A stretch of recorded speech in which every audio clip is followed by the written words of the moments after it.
Do you know what the difference between a semi-solid and a semi-transparent stain is? If not, you're not alone. There's a lot of confusion surrounding staining in general, and in this episode of Paint School, we are going to go over the different categories of exterior staining products out there.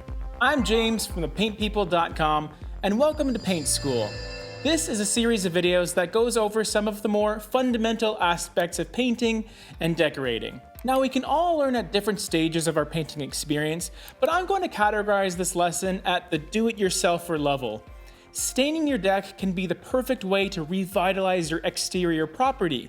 Whether you're applying a fresh new clear coat or staining some slightly older wood with a solid stain, there are things you need to know about the different stain types, what their benefits are, and ultimately which one you should end up using for your project. I just want to preface this lesson by saying there are hundreds, maybe thousands of different stain-related products on the market, and they all come with their own unique characteristics. In addition to that, every company will have their own stain system, so a translucent finish in a Sikkens product would look and behave quite different from one in a Benjamin Moore product. We know you don't have all day to watch this video, so here's a general overview of the main product types to look out for. The first category are clear stains. If you're not interested in having a tinted look and you just want a nice, subtle appearance to your deck, then perhaps go for the clear stain.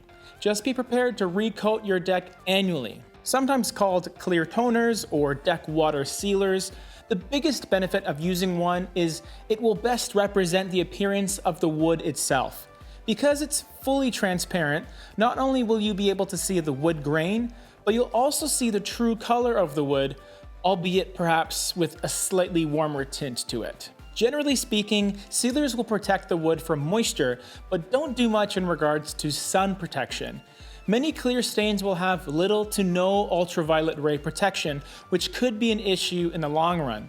Certain products like Arbor Coat Clear Coat are slated to have superior UV protection though, so just be sure to check the label so you know exactly what you're getting. Translucent finishes are a step up in color, while still showing a bunch of the wood grain. Of all the stain categories, translucent finishes probably vary the most from company to company.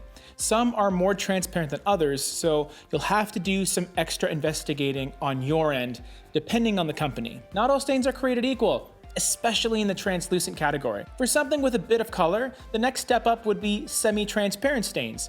On the homeowner side of things, these are probably the most popular stains out there, and it's no surprise. They allow the product to be tinted, but the final finish has some transparency to it, hence the name. This means you'll have no problem seeing the natural wood grain underneath.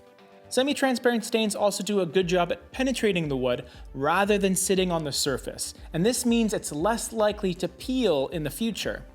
As always, however, proper preparation is key, so I'll leave some information in the description if you want to know more about that. One of the big upsides to a semi-transparent stain is its easy maintenance. Normally, you can just simply clean your previously stained deck and recoat it again, assuming you used the same semi-transparent stain before.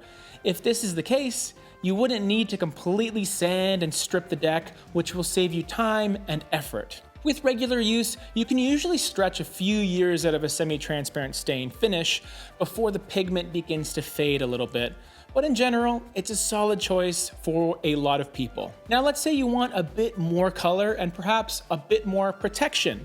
In that case, the next stain type might be just what you're looking for. Semi-solid stains are similar to semi-transparents, except they contain more pigment. This means that the wood grain will be obscured slightly. It'll be less clear, giving semi-solid stains a little more of an opaque finish. The benefit of a semi-solid stain is it will represent more of the tinted color rather than the color of the wood itself. It's still relatively easy to maintain, which is a plus, and it can last a little bit longer than a semi-transparent stain, usually about 3 to 5 years, give or take. What if you don't really care about seeing any of that wood grain, but you still want its texture to be present? That's where solid stains come in. Being a solid color, these stains won't have any visible wood grain showing through and will offer the highest amount of UV protection. You may think to yourself, James, that just sounds like paint. Kinda, but no. Solid stains share a lot of characteristics to paint. They're normally thicker in texture, they're opaque, and in a lot of cases, they do sit on top of the surface rather than penetrating into the wood. On that note, I have had positive experiences with a Sikkens product called Prolux Rubble Solid. It has pretty good penetration for a solid stain, which means it'll really seep into the wood, but its downside is it's only limited to a certain number of colors. On the flip side, Arbor Coat solid stains can be tinted in almost any color. And I love color, I'm a huge fan. And if you are too, there's a playlist all about color called Color Code right up top here. And if you need more paint school, you're not quite ready for recess yet, there's some paint school videos as well. Whether you're a pro or an average Joe, we got you covered. That's it for this one. See you on the next one.